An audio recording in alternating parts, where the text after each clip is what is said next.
pemirsa, perusahaan induk Malaysia Airlines yaitu Malaysia Aviation Group sedang dalam proses pembicaraan dengan produsen pesawat terbang asal Amerika. Amerika Serikat, maksud kami Boeing, tentang akuisisi pesawat baru yang tersedia jika maskapai China berhenti menerima pengiriman. Ya, seperti diketahui pada Senin lalu Boeing memulangkan kembali beberapa pesawat 737 MAX miliknya ke Amerika Serikat dari China. Disinyalir hal ini terjadi sebagai dampak perang tarif antara China dan Amerika Serikat.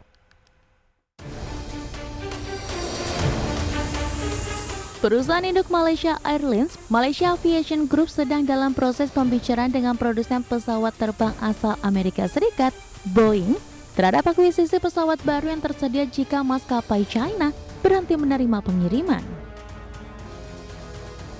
Pada Senin lalu, Boeing tampaknya akan memulangkan kembali beberapa pesawat 737 MAX miliknya ke Amerika Serikat dari China.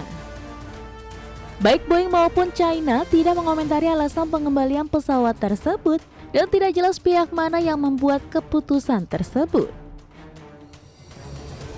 Jika slot pengiriman Boeing tersedia sebagai alat dari perang tarif antara Amerika Serikat dan China, Malaysia Aviation Group memandang ini sebagai peluang untuk mengamankan pengiriman lebih awal dari yang diharapkan.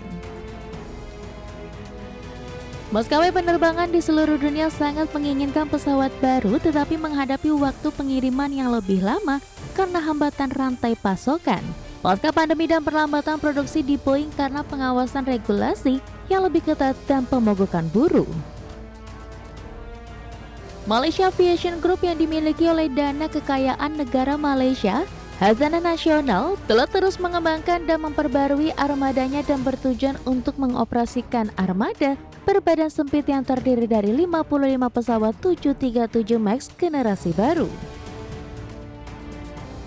Bulan lalu perusahaan tersebut mengatakan akan membeli 18 pesawat 737 MAX 8 dan 12 pesawat 737 MAX 10. Perusahaan juga memiliki kesepakatan untuk menyewa 25 pesawat 737 MAX dari Airlines Group antara tahun 2023 dan 2026. Berbagai sumber, IDX Channel.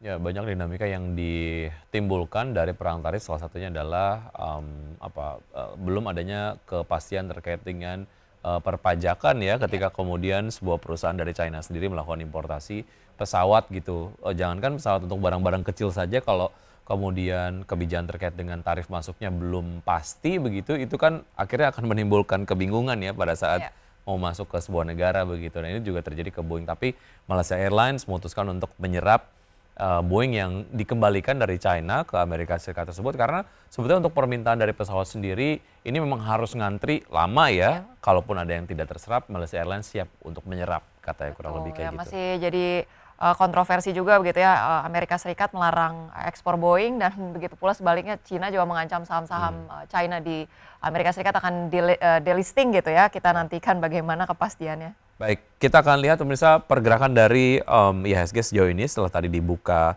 melemah, sejauh ini IHSG bergerak menguat ya 0,21% di level 6.459,241, dan kalau kita lihat pergerakan sektoral, Basic Industries memimpin penguatan dengan penguatan 1,49%.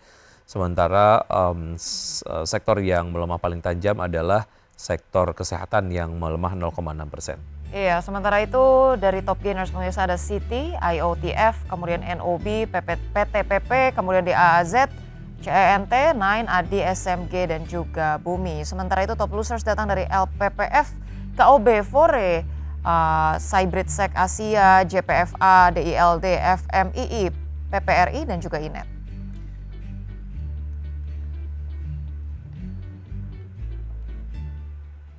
Baik pemirsa, 60 menit sudah kami menemani Anda dalam Market Buzz, dan semoga pembahasan hari ini dapat menjadi referensi dan sumber informasi untuk Anda. Ya, tetap berbagi informasi Anda hanya di IDX Channel, your trustworthy and comprehensive investment reference. Jangan lupa untuk menyaksikan program First Session Closing yang akan tayang pukul 12.00 waktu Indonesia bagian Barat. Ya, karena urusan masa depan harus yang terdepan. Aku investor saham Rosalyn Chiu dan saya Wiki Adrian. Sampai jumpa. Sampai jumpa.